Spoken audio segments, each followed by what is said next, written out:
With teen mental health deteriorating over 5 years, there's a likely culprit. Around 2012, something started going wrong in the lives of teens.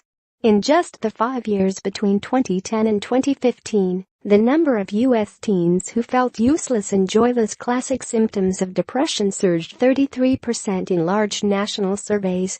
Teen suicide attempts increased 23%. Even more troubling, the number of 13 to 18-year-olds who committed suicide jumped 31%.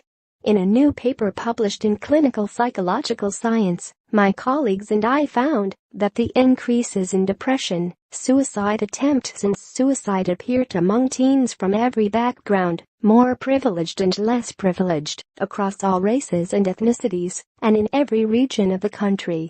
All told, our analysis found that the generation of teens I call iGen, those born after 1995, is much more likely to experience mental health issues than their millennial predecessors. What happened so that so many more teens, in such a short period of time, would feel depressed, attempt suicide and commit suicide? After scouring several large surveys of teens for clues, I found that all of the possibilities traced back to a major change in teens' lives, the sudden ascendance of the smartphone.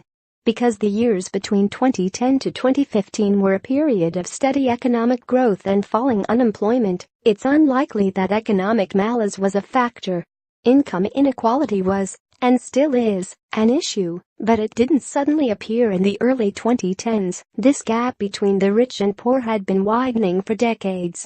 We found that the time teens spent on homework barely budged between 2010 and 2015, effectively ruling out academic pressure as a cause. However, according to the Pew Research Center, smartphone ownership crossed the 50% threshold in late 2012, right when teen depression and suicide began to increase. By 2015, 73% of teens had access to a smartphone. Not only did smartphone use and depression increase in tandem, but time spent online was linked to mental health issues across 2 different data sets. We found that teens who spent 5 or more hours a day online were 71% more likely than those who spent less than an hour a day to have at least one suicide risk factor: depression, thinking about suicide, making a suicide plan, or attempting suicide. Overall, suicide risk factors rose significantly after 2 or more hours a day of time online. Of course, it's possible that instead of time online causing depression, depression causes more time online.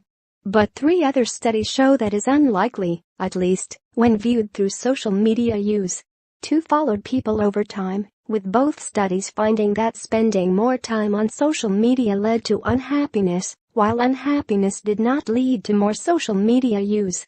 A third randomly assigned participants to give up Facebook for a week versus continuing their usual use.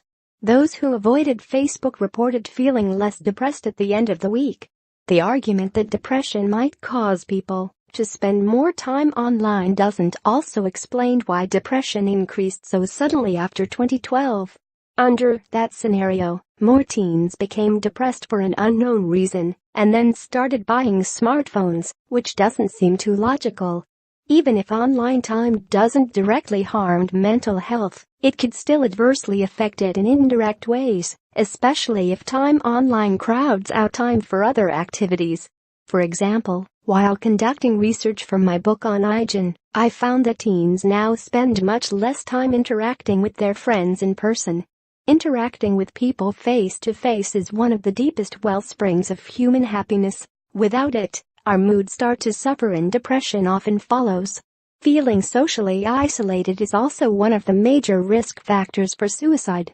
We found that teens who spent more time than average online and less time than average with friends in person were the most likely to be depressed. Since 2012, that's what has occurred en masse. Teens have spent less time on activities known to benefit mental health, in-person social interaction, and more time on activities that may harm it, time online. Teens are also sleeping less, and teens who spend more time on their phones are more likely to not be getting enough sleep. Not sleeping enough is a major risk factor for depression, so if smartphones are causing less sleep, that alone could explain why depression and suicide increased so suddenly.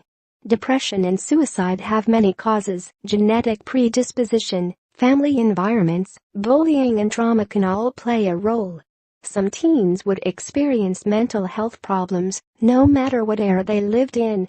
But some vulnerable teens who would otherwise not have had mental health issues may have slipped into depression due to too much screen time, not enough face-to-face social interaction, inadequate sleep, or a combination of all three.